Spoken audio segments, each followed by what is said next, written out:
அது கார்டியோடோகோகிராம் அப்படின்னு ஒரு டெஸ்ட் சில சமயம் பண்ணுவோம். பேபியோட ஹார்ட் நல்லா இருக்கா, ஹார்ட் ரேட் பேட்டர்ன் நல்லா இருக்கா அப்படின்னு பார்க்கறதுக்கு. அண்ட் அல்ட்ராசவுண்ட் டெஸ்ட் கூட பண்ணுவோம். அதாவது பேபியோட சைஸ், பேபி சுற்றி இருக்க வாட்டர் அடிக்வெட்டாக இருக்கா, அதிகமாக இருக்கா. பேபி சுற்றி இருக்க வாட்டர் அதிகமாக இருக்கிறது வந்து கொஞ்சம் சுகர் கண்ட்ரோல் அடிக்வெட்டாக இல்லை. அதாவது சுகர் அதிகமாக இருந்தால் பேபி சுற்றி இருக்க வாட்டரும் அதிகமாக இருக்கும். பாலிஹைட்ராம்னியாஸ் அப்படின்னு ஒரு பிரச்சனை வரும். ஸோ அல்ட்ராசவுண்ட் வந்து கொஞ்சம் ஃப்ரீக்வெண்ட்டாக பண்ண வேண்டியிருக்கும். ஸோ நார்மல் ப்ரெக்னென்சியை கம்பேர் பண்ணால் இந்த ப்ரெக்னென்சி டயபெட்டிஸ்ன்ற கண்டிஷனில் வந்து நம்ம கொஞ்சம் ஃப்ரீக்வெண்ட் செக்அப்ஸ், நிறையா ஸ்கேன்ஸ், நிறையா டெஸ்டிங்ஸ் பண்ண வேண்டியிருக்கும்.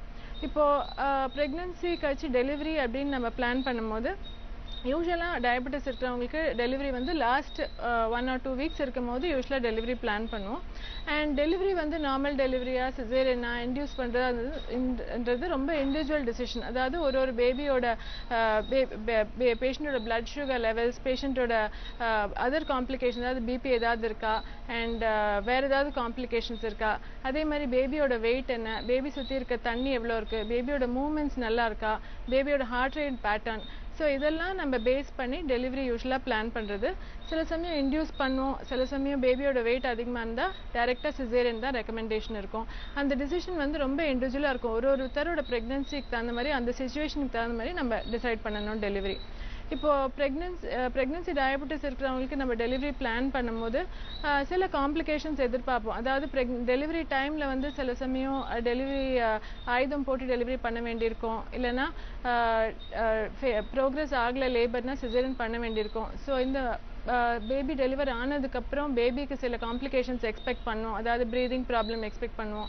ஸோ இந்த ப்ராப்ளம்ஸ்லாம் எக்ஸ்பெக்ட் பண்ணுறதுனால ஒரு டயபெட்டிக் பேஷண்ட் டெலிவர் பண்ணும் போதே ஒரு அனஸ்தட்டிஸ்ட்டை அலர்ட் பண்ணி வச்சுக்கிறது, நியூனட்டாலஜிஸ்ட் அதாவது நியூபார்ன் கேர் பார்க்குற டாக்டர் வந்து அலர்ட் பண்ணி நம்ம கூப்பிட்டு வச்சுக்கிறது, இந்த மாதிரி ஏற்பாடுலாம் ஆல்ரெடி பண்ண வேண்டியிருக்கும். சப்போஸ் பேஷண்ட்டுக்கு வந்து ஹைட்ராம்னியாஸ், அதாவது பேபி சுற்றி இருக்க தண்ணி அதிகமாக இருந்தது, இல்லை பேபியோட வெயிட் அதிகமாக இருந்துச்சுன்னா டெலிவரி கழிச்சு ப்ளீடிங் அதிகமாகிறதுக்கு வாய்ப்பு இருக்குது. போஸ்ட் பார்ட்டம் ஹெமரேஜ் அப்படின்ற காம்ப்ளிகேஷன் வரதுக்கு வாய்ப்பு இருக்குது. ஸோ அதுக்கு வந்து நம்ம பிளட் ரிசர்வ் பண்ணி பிளட் ரெடியாக வச்சுக்கிறதுக்கு இந்த மாதிரி ஏற்பாடுலாம் பண்ண வேண்டியிருக்கும். டெலிவரியே வந்து எமர்ஜென்சி சிசேரியன் கூட வேண்டியிருக்கும். ஸோ நம்ம ஆல்ரெடி பேஷண்ட் அலர்ட் பண்ணி வைக்க வேண்டியிருக்கும்.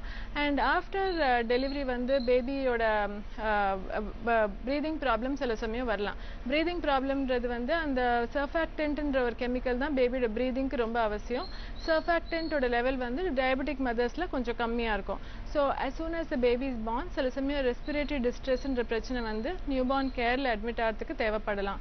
ஸோ நியூனட்டாலஜிஸ்ட் எப்பவுமே கூட இருப்பாங்க. அண்ட் அப்படி பேபிக்கு அட்மிஷன் தேவைப்பட்டுச்சுன்னா வந்து அதுக்கு தகுந்த மாதிரி நம்ம ஏற்பாடு பண்ண வேண்டியிருக்கும்.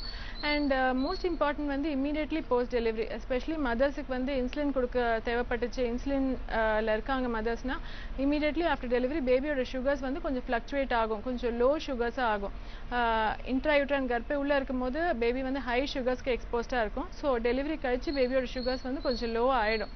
ஸோ பேபியோட சுகர் 2 to 4 hours கழிச்சு பார்க்கணும், ஏர்லி ஃபீடிங் பண்ணணும். ரொம்ப சுகர் லோ ஆச்சுன்னா சில சமயம் ட்ரிப்ஸ் கூட கொடுக்க வேண்டியிருக்கும். அகைன் இந்த ட்ரிப்ஸுக்காக அட்மிஷன் போட வேண்டியிருக்கும், பேபிக்கு இன்டென்சிவ் கேர் அட்மிஷன் தேவைப்படும்.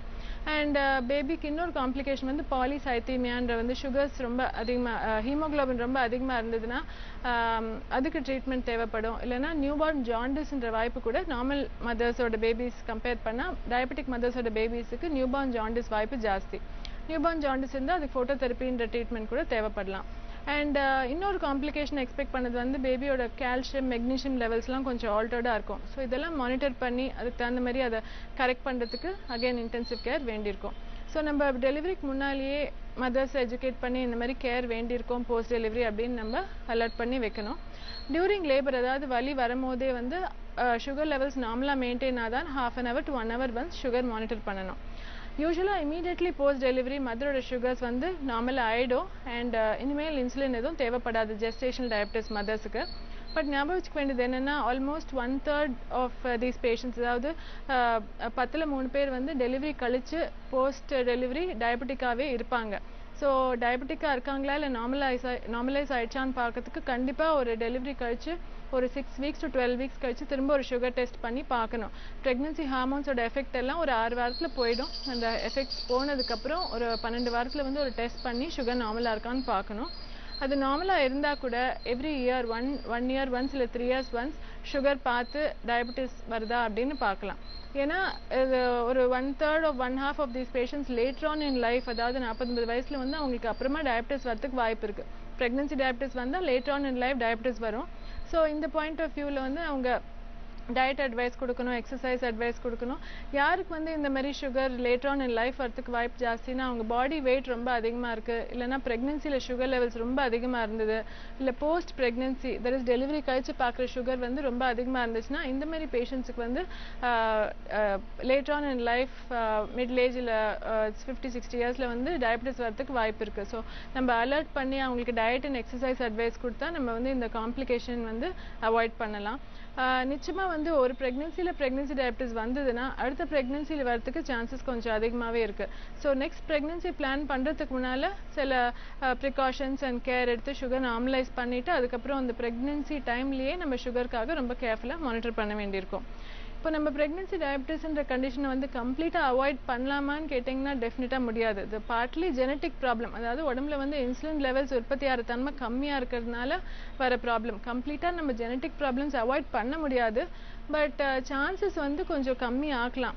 அதாவது healthy body weight, healthy BMI maintain பண்ணி, ஹெல்த்தி டயட், அடிக்குவேட் ரொம்ப ஓவர் வெயிட் கெயின் ப்ரெக்னன்சியில் பண்ணாமல் அண்ட் அடிக்குவேட் எக்ஸசைஸ் பண்ணால் நம்ம இந்த ப்ரெக்னன்சி டயபெட்டிஸ் அண்ட் டயபெட்டிஸோட காம்ப்ளிகேஷன்ஸ் இது எல்லாமே நம்ம குறைச்சி ப்ரெக்னன்சி அவுட்கம் இம்ப்ரூவ் ஆகிறதுக்கு சான்சஸ் நிறையா இருக்குது.